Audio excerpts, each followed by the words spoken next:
Bouncing with that drop. KCP in the middle. Bounce. Larry in there. Throw that baby down. Oh my goodness. What hard? Are you kidding? With some anger. Kyrie get out of that double team. With the hip fake. What a move by Hakeem Olajuwon. Levine, he goes right. Oh! Does anybody know how to post video? Welcome back into another edition of the NBA Drop Step Podcast. Home team, Book the Hook, Houston and B-Dog, Brandon Harper. We're back at it again as we have a whole lot to get to. Final leg of the NBA regular season coming into play and a whole lot to get to. We'll get into playoff sleeper teams. We'll get into who is the most dangerous team left in the postseason playoff hunt. We'll get to the Atlanta Hawks as they continue to be impressive as the young rookies continue to shine. And we'll certainly get into a couple of other topics of conversation, like, is it crazy that you could even mention trading LeBron James at all? Gentlemen, how y'all doing? What's going on, baby? How y'all What's feeling? happening? I'm good. First, we have to get to what happened. The big news coming over this week was the interaction with Russell Westbrook and the fan in Utah, Shane Kiesel, as those two had a confrontation in the middle of a game. Russ said that the comments that were made to him were racial in tone, over the line, and inappropriate. An investigation was conducted. And not only was the final determination that Russ was not wrong, the Utah Jazz take it a step further and they ban a man from their building for life. Tell them, get your hat, get your coat. You got to get up out of here. My thing is, this is the first time this has happened with Russ. We go back to last year's playoffs where he's walking off the court into the tunnel. The buddy had the phone in his hand, and he slapped the phone out of his hand, get out my face. You know, Russ is a very emotional guy, and he wears his emotions on his sleeve, and, you know, he don't play that. And for that guy to get on camera and say, you know, all I said was this, and then Russ to react the way he did, there's no way in the world you could have just said what you said, and then Russ react the way he did. Nah, you said something else. You said something more. And my thing is, you just can't be running. I'm not one to advocate violence. I'm not one to start another Malice in the Palace. We don't need nothing else like that. But these fans are a little loose with the lips now, thinking that you can call folk out of their name or throw out racial slurs and thinking ain't nobody gonna say nothing back to you. But my thing is, like, was it really a racial slur? Like, come on, think about it. He said, well, from what Russ said, he said, why don't you get on your knees like you're used to? To me, that don't sound nothing racial. To me, Now, I agree with you because that's how I felt. But I had an elder, one of our elders, African-American gentleman who's in his 70s, who explained to me, and I had never heard this before, and that's why I think sometimes, even though you don't hear what's going on, tone is important, but he explained to me that getting down on your knees could have a reference to picking cotton, that sometimes you had to get down on your knees and pick cotton. I don't know if that was the tone, if that was what Russ inferred from that. I'm telling you what I heard from the first time from an African-American gentleman who's older than me. Yeah, and there's also other footage of people in the crowd calling him, like, you make reference to call another black man boy. Yeah, Like, you don't do that stuff, and Russ is react, hey, don't call me boy. He said it in the most polite and professional way he possibly could. Like, those type of things like that. Look, I understand there's security that's going to keep the players from interacting with the fans in a certain type of way, but the security is there for the fans as well. Hey, you need to chill out. There's a line that doesn't need to be crossed. And that's the thing. When you cross that line, it's over. I don't think everybody has, like, there's not an identified line, and I think that's the problem. But what the Utah Jazz did, you know, I commend them on that, because worst case scenario, at least they're trying to establish a line. Like, you, sir, you crossed the line. We don't know what the line is, like, as far as fan and athlete interaction at this point, but, like, that's clearly crossing the line. Yeah, I did the same thing. I got keyed in on kind of how it could be like a racial slur, and then that kind of changed my whole perspective about it, you know. So I didn't know that it could be taken as a racial slur, but yeah, after, you know, hearing some other folks talk about it, I found out that it can be. So I can understand the reaction. The only problem I had with was, man, you can't. As soon as you tell me you're gonna do something to my wife, we going. Like we going. That's the only thing I had a problem with. Russell Westbrook also fined by the NBA $25,000 for the things that he said in response to what was said to him. So my overall take from the incident is that both guys exercised their freedom of speech. Both guys had something to say, and both guys were held accountable for exercising their free speech. Absolutely. Also, let's give them, I guess, the benefit of showing restraint, because we all see Russ, and he seems to be a pretty volatile person, especially on the basketball court.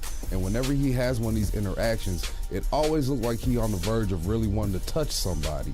So I do kind of want to commend him for not reaching that level, because we've seen in the past where it goes where fans do things and then players actually want to go and touch them. Marcus Smart back in college, you know, the malice in the palace, go up 20 seat rows to get to somebody to beat him up.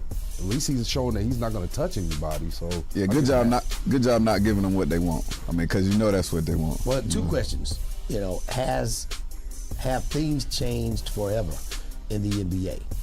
One, for fans, that the situation may be you're on alert. If you get a little bit too heavy with the heckling, if you get a little bit over the line and too direct with a player, you're going to be run from a building. And the other question I have things changed for players in the future? In that, if you go all the way with it, if you don't ignore it, if you don't just sit there and take it, and if you do stand up and you do make I won't say a scene, but you make it a situation where it won't be ignored. You go to your post-game presser and you address it, and then you wait for the NBA and NBA franchises to handle it. Is that not the better way, based on the results of this outcome, for NBA players to handle hecklers who go over the line? You probably save $25,000 doing it that way. If you have $200 million, you can write that $25,000 check. Absolutely. If nothing else. And that probably would be the more professional way to handle it.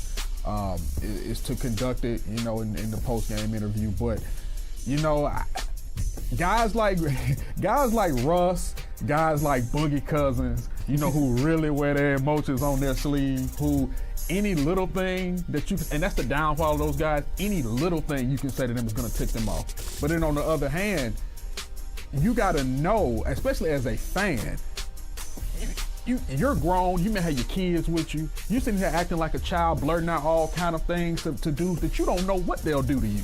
It's like what Conley said last night after the game. You guys have to realize, if this is something that you would not say to me out on the street, you might not want to say it, even if this is my professional setting.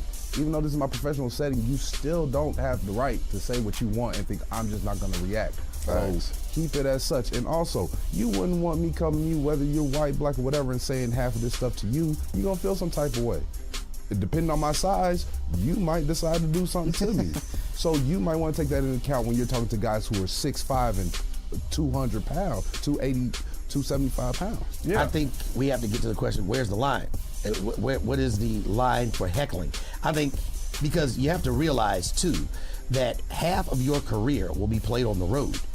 Half the time you're playing, you're going to be playing in an opposing arena where the fans don't like you, don't want you to win, want to do whatever they can to give their team an advantage.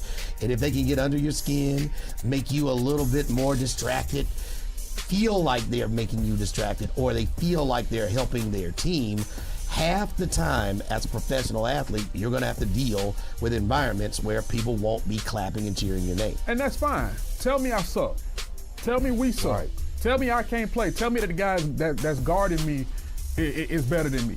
But when you start bringing my wife, my girlfriend, my kids, my family, or you start blurting out personal things or even racially charged things, now we have a problem. Keep it to on the court situations. Once you start talking about the stuff of actions that I need to be doing as far as taking knees like I'm used to or anything like that, you're going out of line. Keep it to what I'm doing on the court. I could be dribbling like a third grader if you want me to. What about if it's personal? What if somebody got caught in a spy? Say somebody, say a member of the Thunder got caught in a spy with Bob Kraft, and that was the story of the week.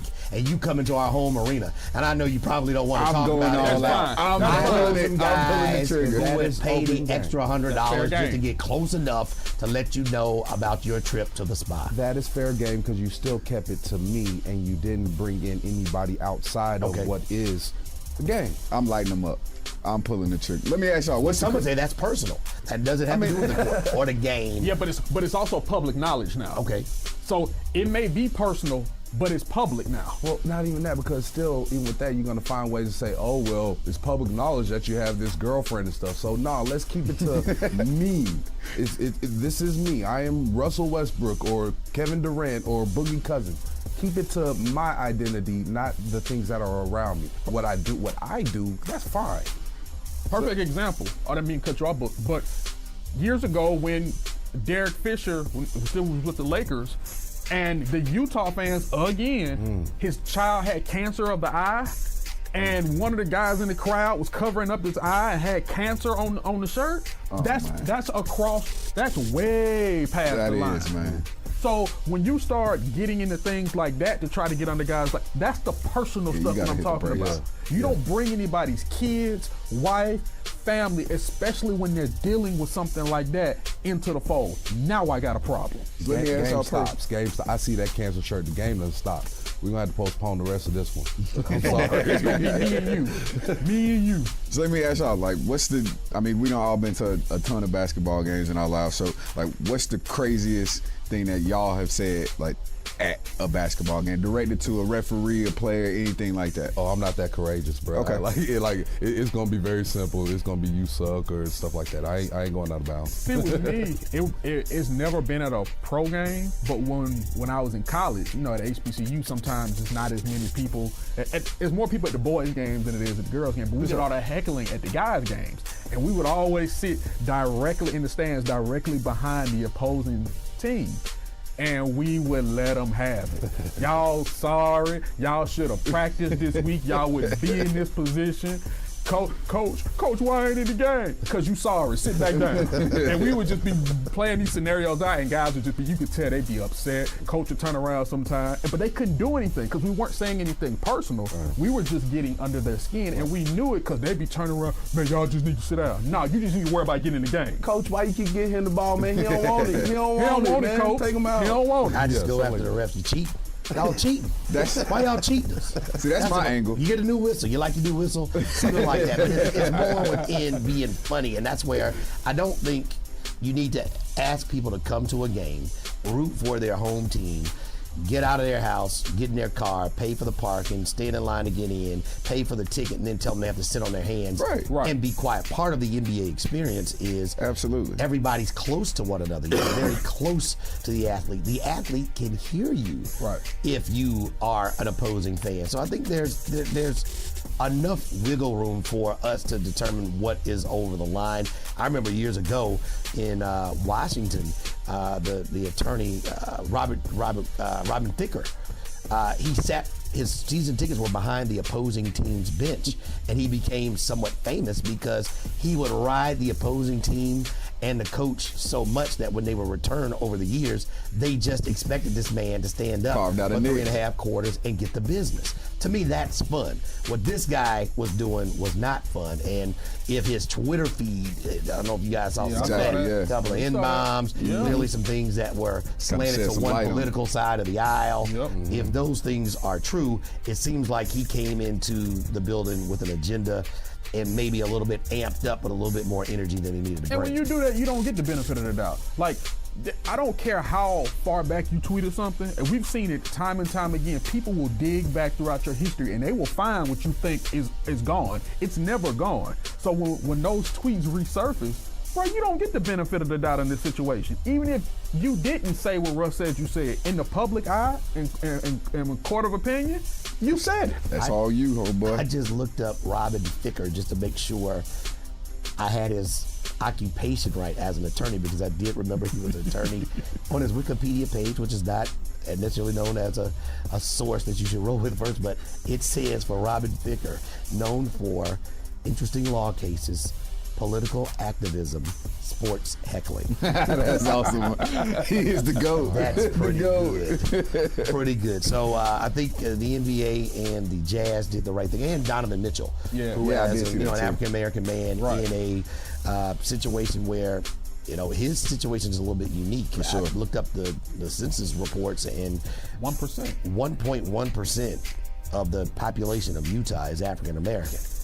86, almost 87% is white, and then you have delineation of other, parts of the census. So there's a very small population of African American people in the state, let alone in the arena, let alone in the sports community. So for Donovan Mitchell to come out, be supportive and say, pretty much, this is not who we are. We are better than this, and we don't need to have this as a representation of who we are. I think that's big of him to come out and put everybody on notice that, hey, we need a home court advantage. What we don't need is to be an arena or fan base known for going over the line or potentially being racist. You got to stand up for and it's good that he did that, because you got to stand up for, one, your NBA brother, because that can happen to anybody, and two, him as a black man.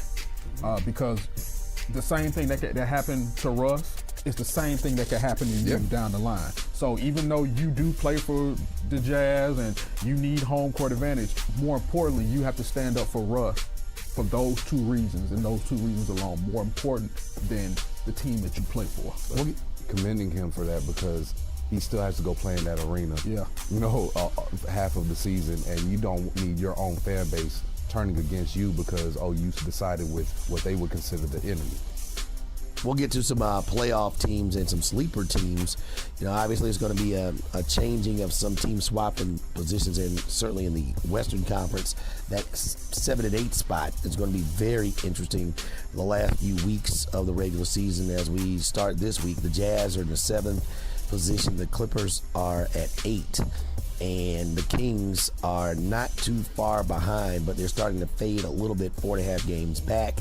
So all of these games are going to mean something. The Lakers, they're pretty much buried 15 games out, and they've just run out of games, run out of time. You're starting to see the guys being benched, Lonzo Ball and Ingram, and you're starting to see LeBron maybe get that minutes restriction. So the 8th seed, certainly going to be something to look at. Who's going to be 7, who's going to be 8, who's going to play the Warriors, who's going to play the Nuggets. I think there are going to be some interesting games coming down the stretch, and I think there's one team that might be more dangerous than another, and that is the Los Angeles Clippers. They are scrappy, enough veterans, enough griminess, enough steals, enough points in the paint when they need to, enough guys that can score the ball in the fourth quarter. They might be the team you don't want to see as a 1 and 2 seed when the playoffs start in the Western Conference. Yeah, it hurts me to say that. It really does. The Clippers, based off of, because when they got rid of Tobias Harris and got rid of all their guys, you're thinking they're going to just can it, go into next season, see week to week out. That's not the case. They're playing hard with what they have, and as a Laker fan, it hurts that not only the team in that same city, but the team that's down the hall from you is going the opposite direction of what it looks like you're going down, and you got the best player in the world. The Clippers they're setting themselves up not only to possibly make a postseason run, but this summer they're setting themselves up to attract to get some big guys down there in LA. Clippers only a half game out of the sixth spot in the Western Conference standings right now, so that's huge. And I think for them, what's going to be important is their position in the standings once the playoffs start. I don't think they'll be able to do much with Golden State in the first round, but if they can somehow pull that 7th spot and get a hold of Denver, I think they can make some noise and possibly get to the second round for sure. But what's interesting as I look at the standings, like, although the Lakers are not mathematically eliminated yet at this point, like, it's going to be interesting to see, like, at what point in the season that E does pop up next to them in the standings. Tomorrow. When's the math gonna work out? Mathematics about another week and a half. Will the Lakers be mathematically eliminated lowercase before the Hawks? Like, It's coming. Where's the E? No, but like even with the Clippers, like that's probably the one team that probably doesn't really worry about who they face in the playoffs. Obviously, they wouldn't want to see the Warriors first, but to me, they look like whoever it is, bring them on. But Utah or like even San Antonio, Pop is always Pop. But Utah, for me, I think they got to hold on to that 7 seed. You got to hold on to that because I'd much rather go up against a Nuggets team who looks like a powerhouse but still doesn't have all of that, a whole much more experience than you do. So it's just going to be a way better matchup for you. But like you said, the Clippers are a beast, and anybody who comes up against them, you're going to have to deal with them late. And even if it is the Warriors don't want them to are going to have to try to make sure this series stays short for the later rounds. You don't want to go 5-6. You don't want to go 6-7 games. And I also think that another team that you have to look out for is Portland.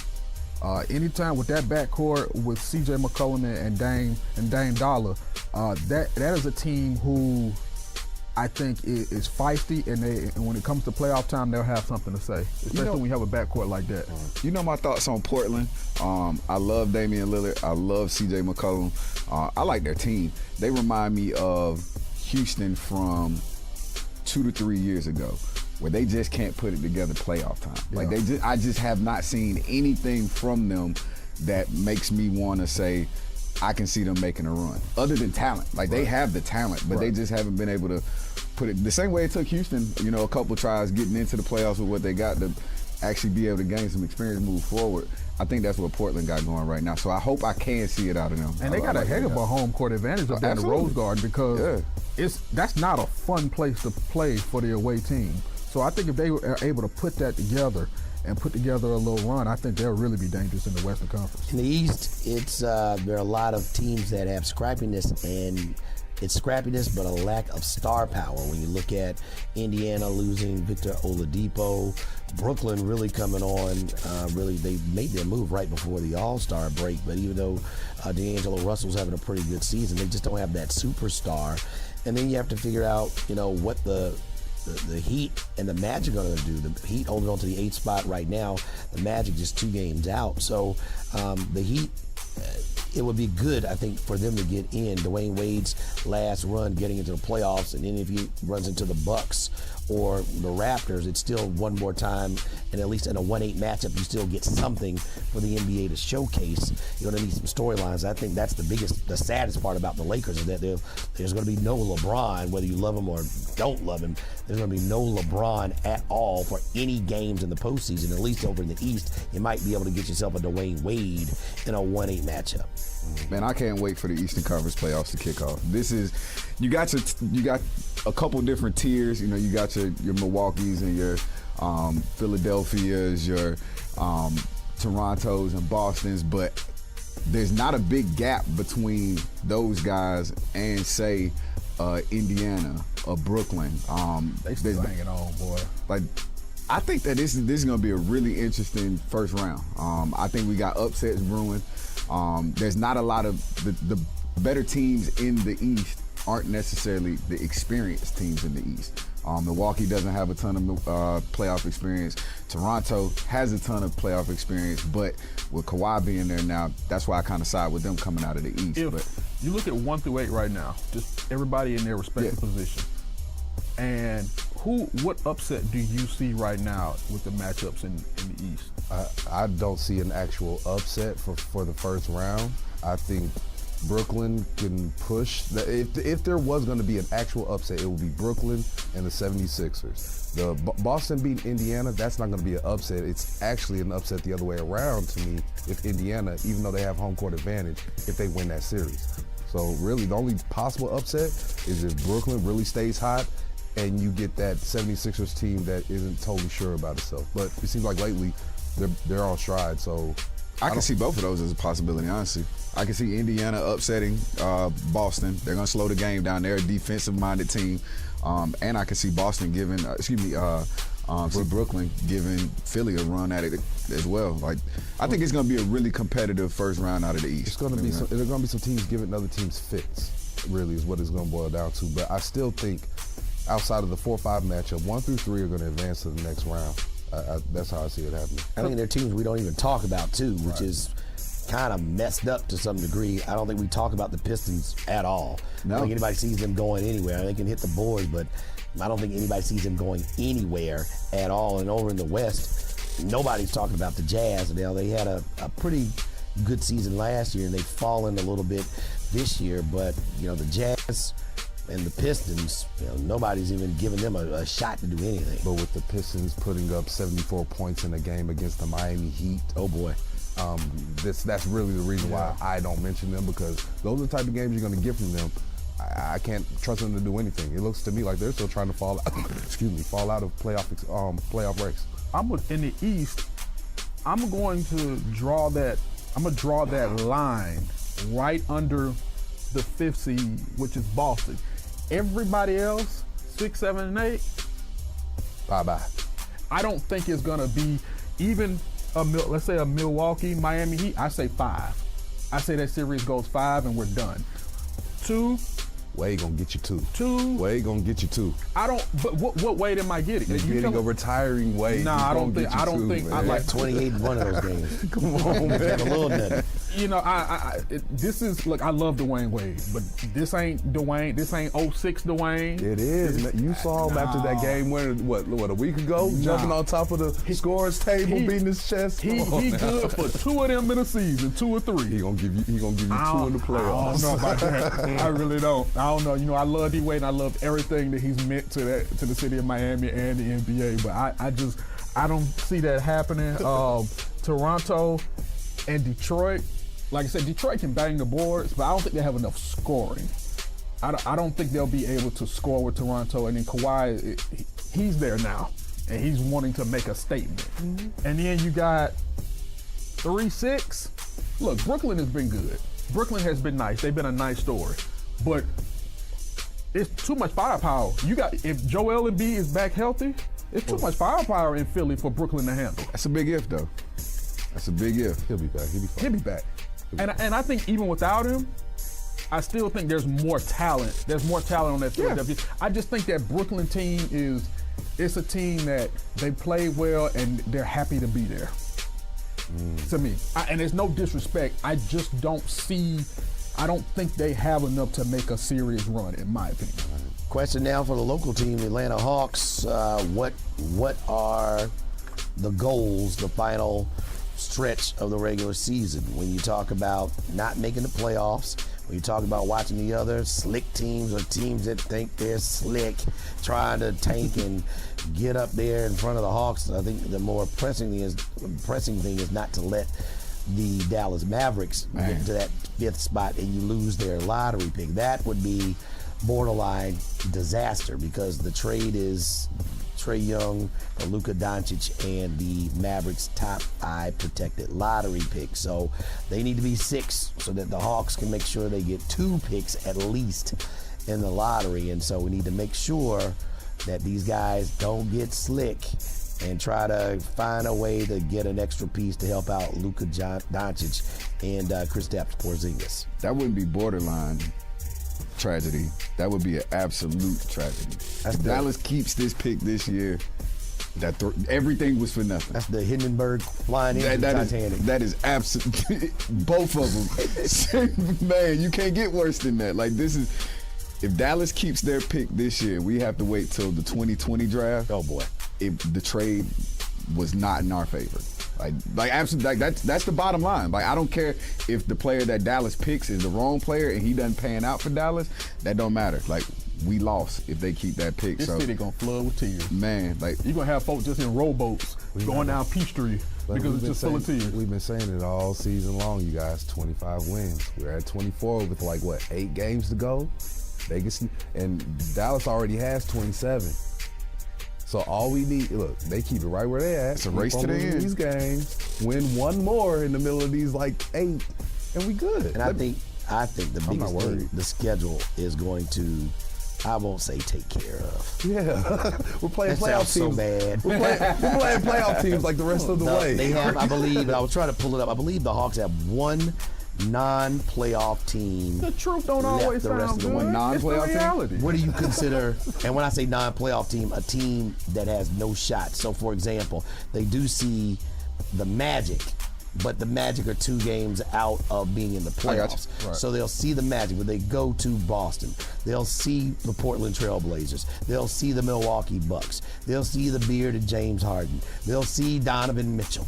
They're going to see they'll see teams that have something to play for coming down the stretch. And I think ultimately it will be because they're out talented right now and not necessarily that the code tank has to be ordered by Travis Schlenk. You know, one thing about that is, and we were talking about this yesterday, the mark of the 2018-19 Hawks is they play up to competition. Like, you bring them a dog fight, they're gonna get in a dog fight with you. Yep. In most circumstances. That's the only thing that scares me down the stretch, is that, Grant, you're absolutely right. They've got teams that have something to play for, which they're playing the role of the spoiler. And I think that almost whets the appetite of the young Hawks at this point, because they know they're playing for nothing. But if I can mess your train up, I'm gonna knock it off the rails. And I think that's kind of the mindset that they got going. So I wouldn't be happy if they went on a run here to close out the season, but I also wouldn't be surprised. Yeah, Sounds scared. Like that's really. I am kind of scared. I'm kind of scared that it's gonna happen, man. Like real talk. because they for sure play up the competition, especially at home. Yeah. To see the way they move up and down the court, to see the chemistry and camaraderie that they play with when you have playoff teams come in this building, how electrifying the crowd is and how they get behind them. It's in that moment, it's almost kind of hard to be upset because it's like, dog, look at this. Yeah.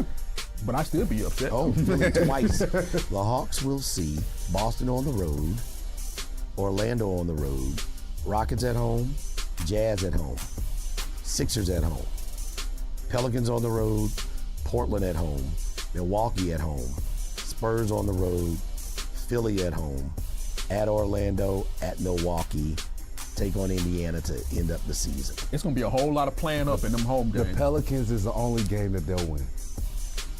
Well, out of I all the wish. games he named? Boy, they might be closer to, they do that, they might be, Yeah. Zion might not be off the team. I hope that's the case, man. But Pelicans will be the only game. They beat the teams that they're right along line with, and the Pelicans are basically just like whatever now.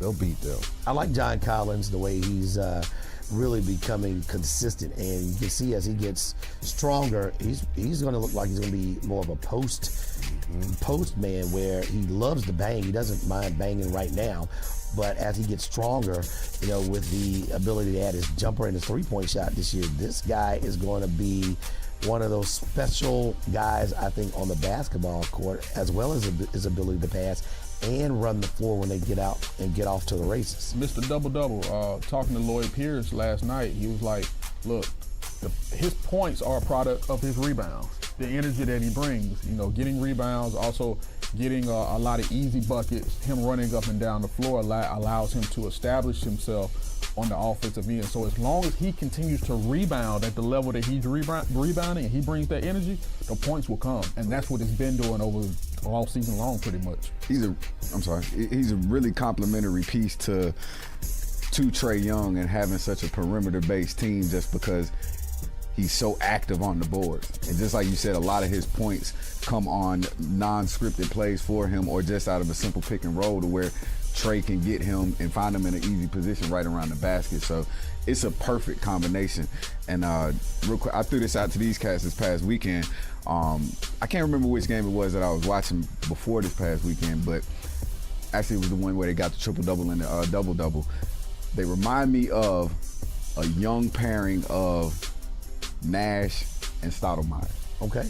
Steve Nash obviously being Trae Young, Stoudemire, but even with, at this point in his career, even more perimeter touch than Amari Stoudemire had at this point in his career. Obviously, he had the mid-range game, but John Collins got it stretched all the way out to the three right now. But at this point, I kind of think that's a comparable comparison for him, and hopefully they can keep the trajectory going forward. And you can't leave out Kevin Herter as he's continuing to get more comfortable. For sure.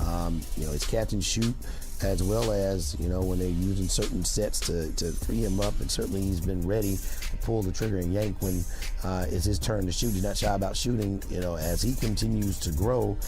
That option always being there. Bembry coming off the bench looks like he's going to be a very energetic player on both ends of the floor. Question I have is, what do you do with Taurean Prince? Where does he fit in all of this? Is he long term? What does Travis Slink think about him? And is he a piece that you keep around to let him develop as well? Or is he somebody that could be used on draft night or at some other point to maybe get you some other assets? And another person, and we've talked about him all season, I got to continue to give love to Vince Carter. His leadership, him mentoring Trae Young, John Collins, really staying in their ear, making sure everybody's in the right spot, and really helping these guys develop, not only as just players on the court, but as men as well. So just seeing how he's getting these guys in the right place and on the court, and just watching him kind of help them along is really been big for their career. So I think that's the one thing that I really love about this team, is to have these guys who are so young, but then have a guy who's been in the league so long and has seen so much that he can help them along as they go. The Hawks have a trend of doing that, bringing along a veteran who's been in the league and that is at the tail end of their career. They always bring somebody along like that to help with that. I think Vince has been probably the most used one that we've had.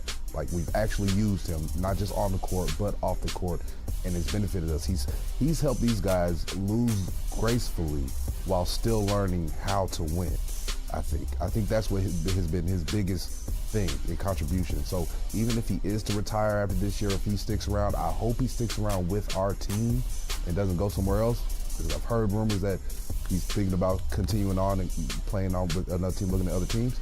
I hope he stayed with us just so he can help continue to push these guys in the right direction. Because I can only imagine what another year would do for them. He's been well worth the $2 million and change. I mean, how many Hawks have been late for practice? I haven't heard it. How many Hawks have been late for a team bus? I haven't heard it. How many Hawks, were late coming back from the All-Star game? Coming back from Germany. How many guys have been allegedly involved in fisticuffs outside of hookah bars? We rid ourselves of those concerns so this I think offseason, Vince Carter, especially with his locker seated right next to Trae Young, in the locker room, he's certainly been worth the investment. And I would love to have Vince Carter come back. The question is, will he be the victim of the Hawks being better quicker than a lot of us thought, and them being ahead of the curve, what they're adding in the draft and what they might add in free agency? There are only so many roster spots, and you want people to grow and have a chance to get out there and play.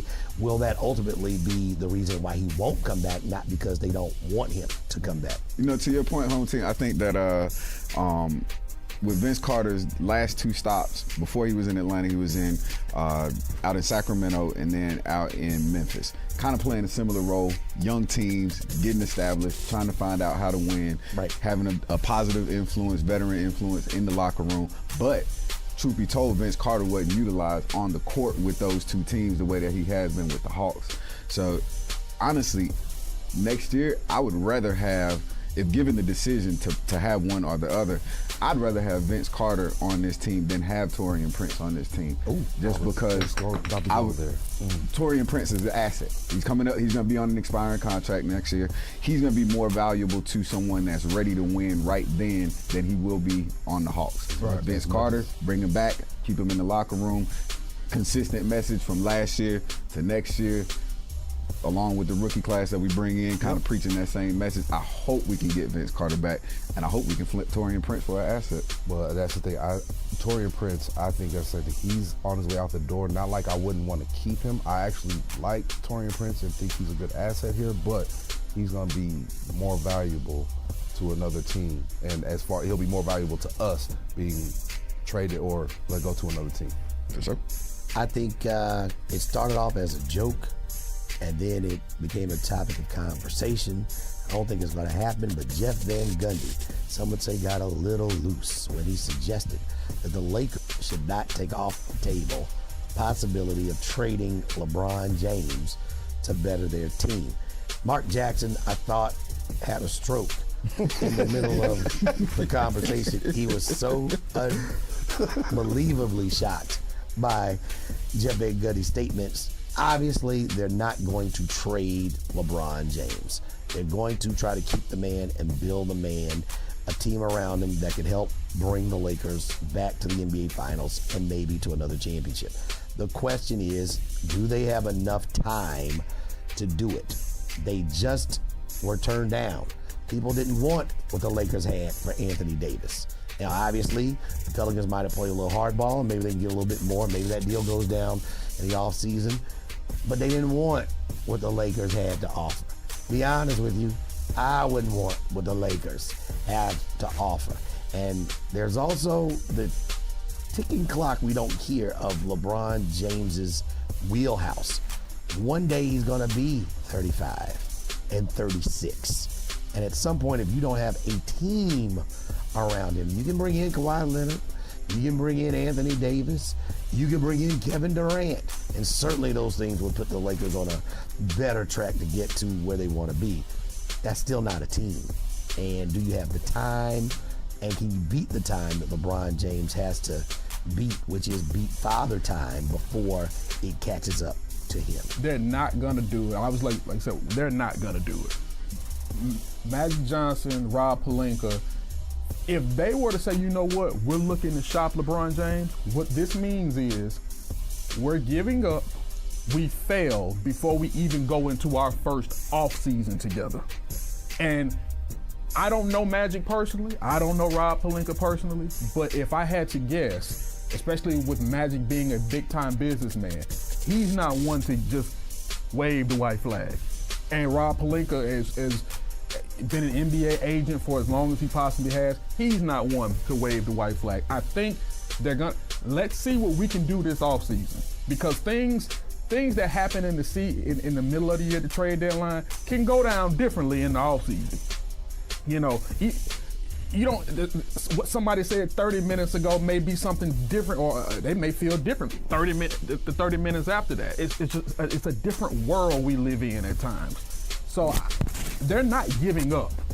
They're not giving up, and they will not trade LeBron James, because I think it goes against the whole reason they brought him here in the first place. To me, it just seems unrealistic. What are you even going to try and get for him at this point? What value do you think is going to really be matched up to LeBron James that you're going to get? Oh, you could get a lot for LeBron James. You can get a lot, but what team is really going to give up a lot if you're giving up a lot? Because at the end of the day, it's like you said, he needs a team around him. Right. And I think even when he went to Miami, it was Chris Bosh, it was Dwayne Wade, it was LeBron James, but they had a team. There was a Shane Battier running around there. You know, they had Mario Chalmers coming off. Udonis Haslem. You had Chalmers. You had a lot of people. Even in Cleveland, Jawan Howard still did have some players around to help.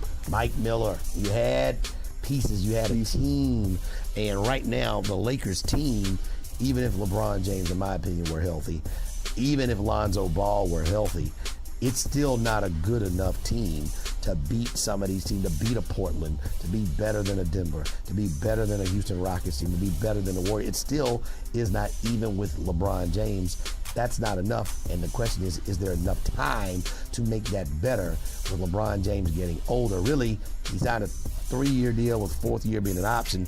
Really, this year doesn't count. So really, the first year starts next year. So now you're talking about a 2-year deal with a 3rd year for the option. Man, the night that the Hawks beat the Lakers, probably about 2-3 weeks ago, came in, did the podcast the next day. I threw out the theory that they need to sit LeBron James down right now. Right now. Sit him down, cash the check, go ahead, tank for the rest of the season.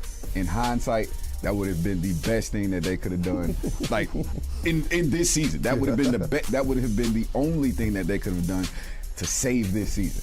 And they haven't done that in those exact terms, but they've done it in as close of a way that they can do it while saving face. They're going to keep LeBron on the court, get as much as they can get out of him, while knowing they won't make the playoffs. Granted, if you keep LeBron off of the court, you save a little bit of traction on those tires. The time clock is ticking. If the ultimate question is, do they have enough time? My answer is no. because this was a wasted season. Things had to go right this year for it to stay on that track. Just like you said, next year's the first year. We're essentially. forgetting that this whole year was supposed to be a wash from jump. We knew that this year, if anything, he was going to get the playoffs, and that was it. That was the victory is playoffs. It was it. So he's still on track. The only thing that didn't happen is they didn't make the playoffs. But that's the problem, because where you are now is not where you thought you would be then. So far off the trajectory. Even if you were the 8th seed, you're still in the playoffs and you're still trajecting up. They're not trajecting up. They're not trajecting up because LeBron James missed 18 games. I don't even think they were going to be trajecting, because the way I think they would have stayed on track. Like we're making it seem like as if the nosedive would have actually happened if he was still playing the whole time. They still can't shoot. They can't shoot. They still can't shoot threes. They can't play defense. They still can't stop anybody, and they still can't make free throws. So next year, when it actually happens and a big free agent goes to LA, what are we going to say then when we actually have 2 superstars and then you still have the complementary pieces? Because we got to admit, they do have complementary pieces. Of course. They just don't have another big-time player to package with LeBron. Well, the problem is, who's going to be blamed for this? I don't think you blame LeBron James. I think Pelinka, and I think ultimately Magic Johnson. The sell was, come on over here. Look, we have Ingram. Look, we have Kuzma. Look, we have Lonzo Ball. We're going to get some pieces around you and build this thing quickly, and it's not looking well right now. Now, one off season and a couple of superstars and all-stars can change that, but if this thing doesn't turn around, I think Magic Johnson might have to be on the hot seat a little bit. He even said he would bow out if things don't work out. Jenny won't have to fire me. I'll quit. And another thing is, at the beginning of the year when they started signing some of these guys on a 1-year contract that they actually ran past LeBron James that he signed off on, none of those guys can shoot. Like he said he didn't want shooters. He wanted playmakers. Facilitators. But my thing is, this is a shooting league. You got to have, LeBron James has been most successful when he can drive to the basket and kick out. Anywhere he's been, drive to the basket, kick out. Because you got to respect him driving, and you got to respect the man he's going to kick it out to. And that's always what he's had in any place that he's been to. He hasn't had that in LA right now. What he also had when he was able to drive and kick out, he had other players who could do the same and who could be playmakers around. Well, there are other guys who can create their own shot and be playmakers on that team as well. Okay, but that's what I'm saying. He had a D Wade. He had a Kyrie Irving. He doesn't have that in LA. He also had Mike Miller. He also had guys who could shoot the back like they were shooting. I mean, let's just be honest. Like that'll probably end up coming. James hopefully. Jones. the cats that LeBron came to LA to play with are nowhere near as good as LeBron James thought they were. Well, that brings another question. How much blame does he take? Because he wasn't playing in Greece the last 18 years. He's been in NBA. So he's seen the Lakers even when he wasn't in the organization. So he should have known that an these cats suck. assessment of those guys who've been on the court. And it's starting, I'm not going to call him this yet, but it's starting to look like it because of injury. I'm not going to say it now. But Lonzo Ball could be a bust. Yes, he could. And Brandon Ingram could very well as well. No, I don't know about Ingram. If you miss on the number 2 pick, and then you're looking around, well, why don't we have enough for LeBron James? Well, that's part of the reason why. I won't say Ingram because even before Ingram got hurt, Ingram was showing promise. Ingram has been showing more promise than Lonzo Ball ever has. Oh, I agree with that. I still don't think that Ingram's lived up to his potential. He's been too inconsistent. He has been. Inconsistent. The only person who's been consistent has been Kuzma. Yes. It's the only time that he's had around. But I definitely wouldn't put him. Lonzo has had a small bit of consistency, and there are many times where I don't even know he's on the floor. 9 points a game. All right. 9 points a game. LeBron would have been better off in Atlanta, baby. Yeah. He probably would have been. He would have had a better point guard than I'm just Lonzo saying. Ball. He'd have been in the East. I just be saying. He'd have been back in the East. I mean, hey. But we didn't have Trey, Yeah. when he made the decision. So there it is. So that'll wrap it up for the Drop Step Podcast this week. Next time we'll get into, do they have it in them? Do the Rockets have it in them? Nope. To square off, match up, and knock off the Warriors when it matters. They didn't last most. night.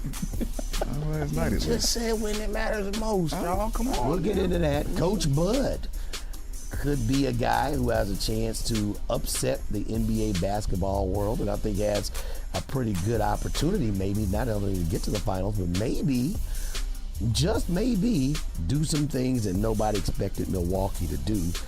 And we'll get to some of the busts that have happened and shown up, because there have been some guys in some situations that have not worked out well for some NBA fans and some NBA franchises. So that'll do it for the NBA Drop Step Podcast. We'll see you next time as we run through it. Peace. Peace. Holla.